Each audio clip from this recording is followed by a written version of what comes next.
Good morning, good morning, good morning. It's a beautiful morning. I didn't straighten myself up, did I? Anyway, it is a beautiful morning because it's a bit cooler. Yes, there's overcast sky and it's not a great deal of wind. Who knows how muggy it's going to get, but it is at the moment outside a little cooler, which is a relief. It got a bit warm yesterday. I'm rosboundy psychic medium bringing you the daily Lenormand card spread reading. So we'll get into it because I am a bit earlier due to I'm heading off for my volunteering day today and tomorrow. So tomorrow may be as early again. So we'll get straight into it. Bring in your psychic senses and your spirit guides as well. Ask the questions of them if you're not certain of what the cards mean for you. And for anything throughout the whole day, actually, just ask them to walk the walk with you. Let's go. And here we are. I've actually put the cards a little bit too close to me this time because I can't fill that space. Won't be a problem in a minute anyway. What we've got is the Gilded Reverie Lenormand deck by Cira Marchetti, expanded edition. Beautiful cards. We've got the well in the home space. We have the time as our main theme for the day, and we have the clover in the workspace. Wow. And these two cards, 37 and 41, are part of the expanded edition. A Lenormand deck has traditionally got 36 cards only, so there we go. Now, we also have an owl card for our wisdom, and this one is a wise old owl sat on an oak. The more he saw, the less he spoke.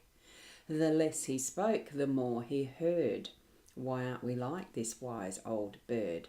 I love this because it's one of my pastimes. I love listening more than talking. Although I like talking too and sharing like we do here, but I really do like to listen and see what happens as a result of that. It's amazing what you can do when you pick up those wisdoms from listening. There we go. Oops, put that over there. And we're going to zoom into the cards. The three that we're most interested in are these, of course.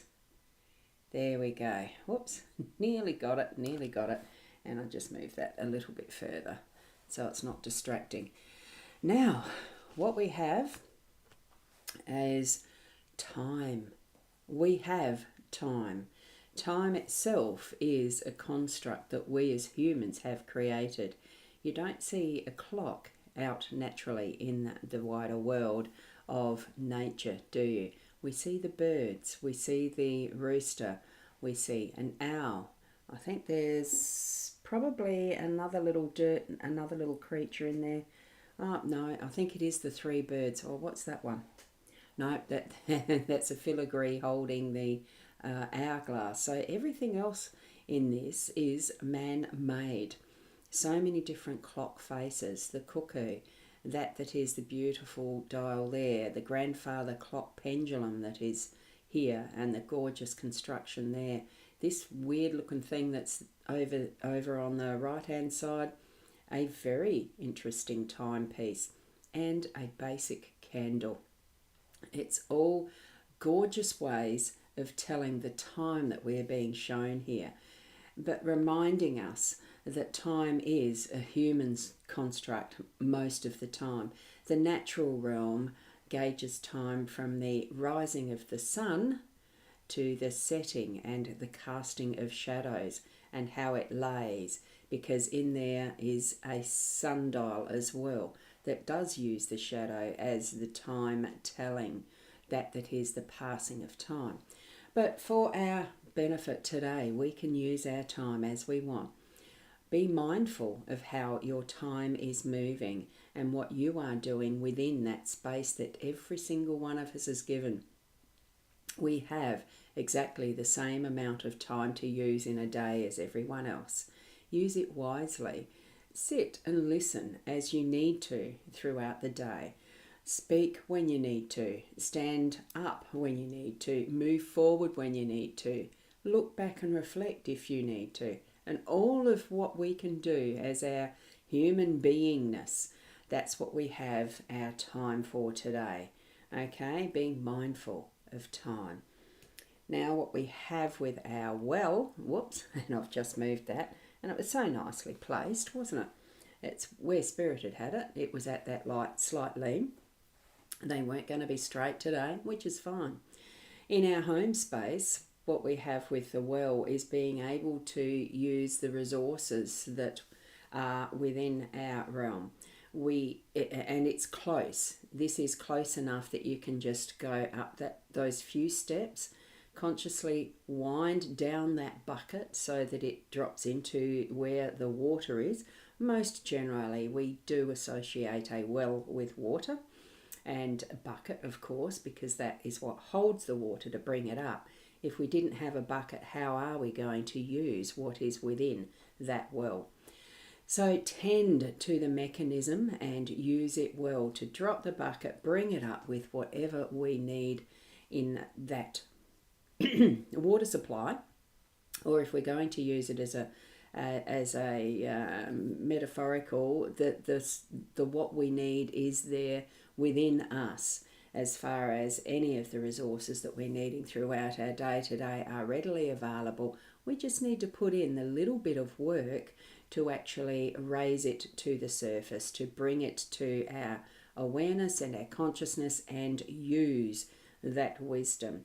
Like the owl mentioned, our wisdom mentions, as far as the sitting on the log and not speaking but listening more so.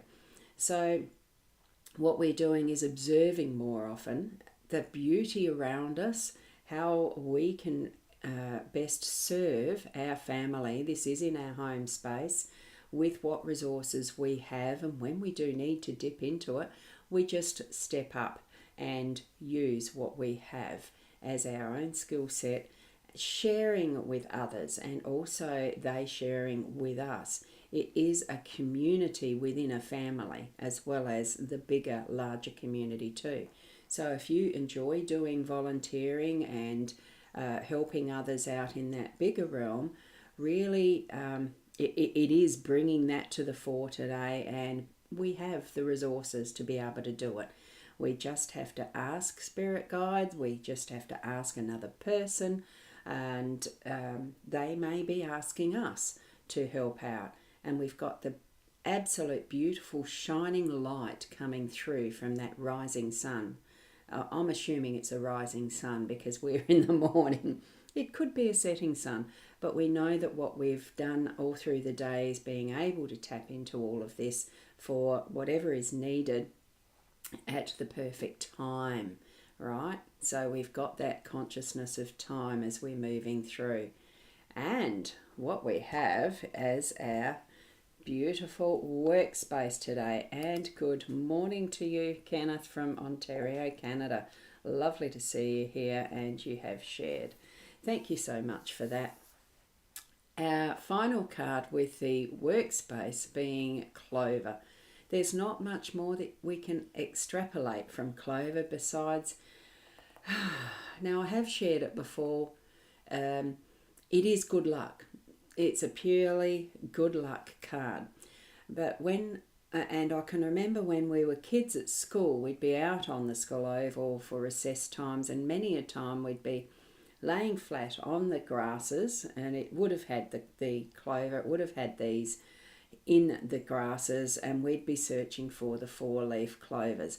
Sometimes we'd find them easily, other times we wouldn't. So I think what this would indicate is that there are times where, the right time that it is, where it's got that little flower on top and spreading its seeds, but it's the once among however many hundreds there might be of the other leaves that are only the 3-leaf clovers. So it's just that happen chance, luckiness to find it. And it was really quite a lot of fun to be the first one to find the 4-leaf in our recess time. It's just, like it was almost like a game that we'd made of it. I have no idea how long we'd kept that up, but it was something that I do remember from school days. And most of it was that there'd be 4 of us. Funny how you had sort of groups of 4 in your friend circle, and we'd be laying in that cross type pattern or circular, and each trying to find our own four-leaf clover. It was just so much fun. School days, isn't it? But in the work context, it is bringing that in with some intention. Know that whatever it is that you're about to do in your work today, that it is bringing good luck to you yourself personally and to the business, to that process of increasing or improving or changing things around for the better. Whatever it means for you in your workspace today, that's what's going to happen, is good luck in the perfect time. So be mindful of that. Our time isn't just wasted, it is moving along. And we need to be conscious of it and present with it. Not absolutely every second, because our brains could not cope with that. But it is those times that you feel spirit tapping on your shoulder to take notice of something. In that perfect timing, it's going to bring it to you, to your consciousness and awareness, to make it a perfect day, a lucky day, a really gorgeous day. So thank you. Thank you. That's what the cards are for today. It's a wonderful blessing. As I saw all three laid down, I thought, oh my goodness, that's a wonderful spread. It's meaning all sorts of happy, joy, gratitude and good luck and all of it. It just feels like a really good day. So bring that to the surface and really spread that out as your energy for your day today. Okay, and hi from Shaz. Good morning, Sharon. So I'll leave it with you there for now, and I shall continue moving onwards in my own day, and I hope you have a wonderful full day of love, happiness, blessings of the four-leaf clover with that good luck, as well as knowing that you have time for whatever you need throughout your day today, and keep being the best you that you can be. So I'll see you tomorrow around the same time. Bye for now and namaste.